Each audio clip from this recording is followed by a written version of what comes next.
اللہ رب العالمین والصلاة والسلام علی سید المرسلین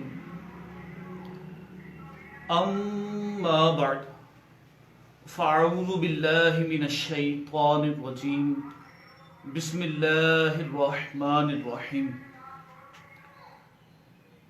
فرمان مصطفیٰ صلی اللہ علیہ وآلہ وسلم ہے، النیت المؤمن خیر من عملہ، مسلمان کی نیت اس کے عمل سے بہتر ہے۔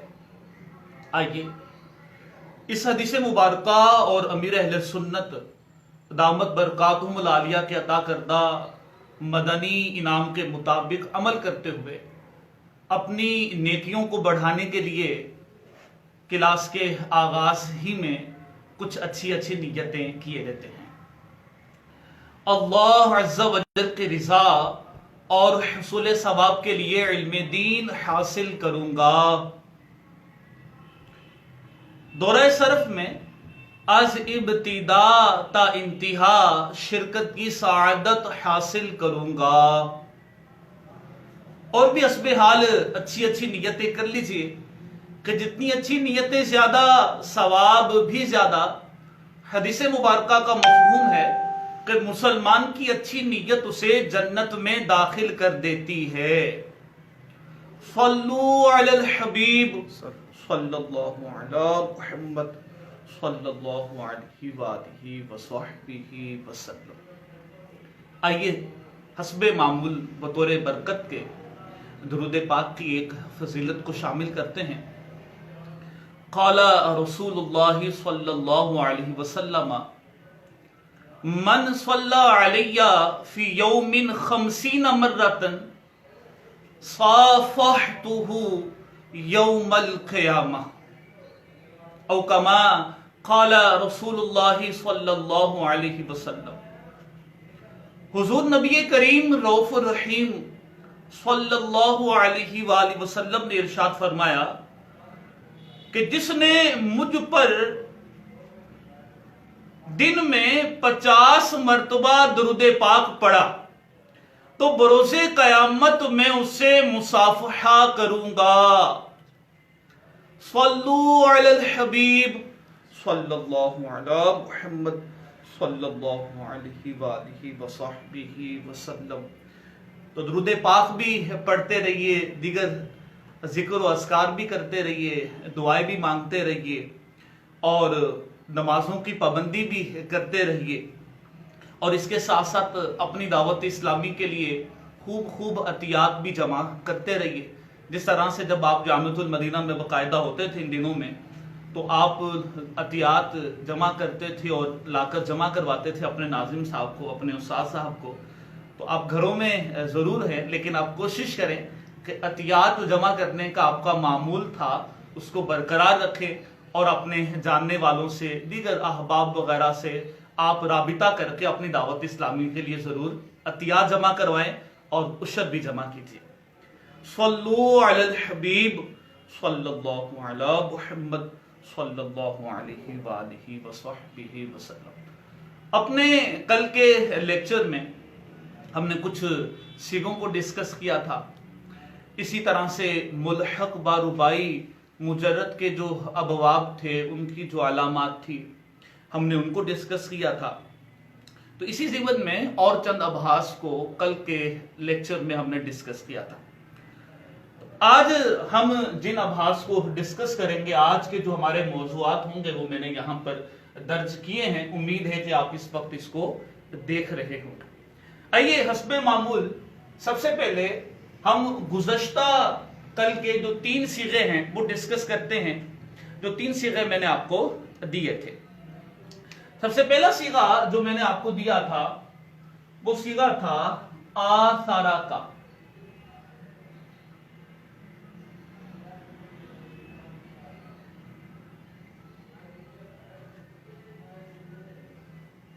وہ صیغہ تھا آثارا کا۔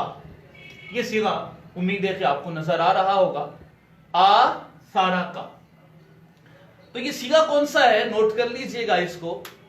یہ ہے صیغہ واحد مذکر غائب فعل ماضی مطلق مثبت معروف ثلاثی مزید فی بے حمزہ وصل محموز الفا اسباب افعال اسباب افعال، یہ اس کا باب ہے۔ میں بلکہ اس کو یہاں پر لکھ دیتا ہوں، شاید آپ کو زیادہ امید ہے کہ آسانی ہوگی۔ یہ بھی صیغہ تھا کل کا ہمارا۔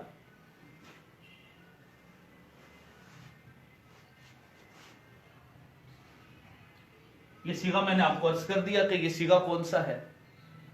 اب ہم چلتے ہیں اس کی تعلیل کی طرف۔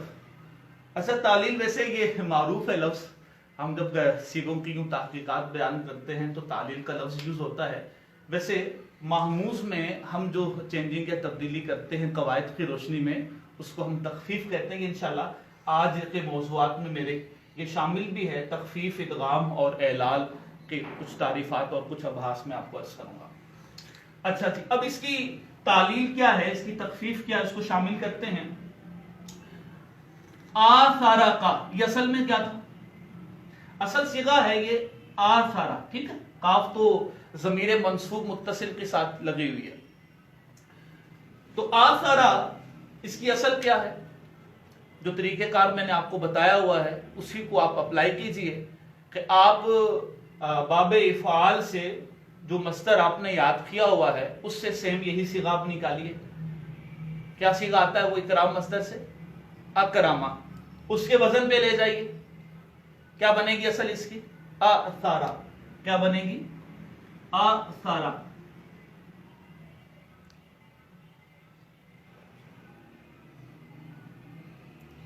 آثارا، یہ اس کی اصل بنے گی۔ اور پھر اس میں محموز کا یہ قاعدہ لگے گا کہ جب حمزہ ساکنہ حمزہ متحرکہ کے بعد آ جائے تو اس حمزہ کو ما قبل حرف کی حرکت کے موافق حرف علت سے بدلنا واجب ہے۔ اذا وقعت الحمزۃ الساکنۃ بعد الحمزۃ المتحرکۃ ابدلت موافقۃ لحرکت ما قبلها وجوبا، یہ قاعدہ ہے محموز کا کہ جب حمزہ ساکنہ حمزہ متحرکہ کے بعد آ جائے تو اس حمزہ ساکنہ کو ما قبل حرف کی حرکت کے موافق حرف علت سے بدلنا واجب ہے۔ تو اب اس حمزہ ساکنہ کے ما قبل حرف پر جو حرکت موجود تھی وہ فتحہ کی ہے، اور فتحہ کے موافق حرف علت کون سا ہے؟ الف۔ تو کیا بن گیا یہ آثارا سے؟ آثارا۔ تو یہ اس کی تحقیق میں نے آپ کو عرض کی۔ اس کو ہم ریز کرتے ہیں، بڑھتے ہیں کل کے دوسرے صیغے کی طرف۔ کل کا دوسرا صیغہ میں نے آپ کو دیا تھا تأذن۔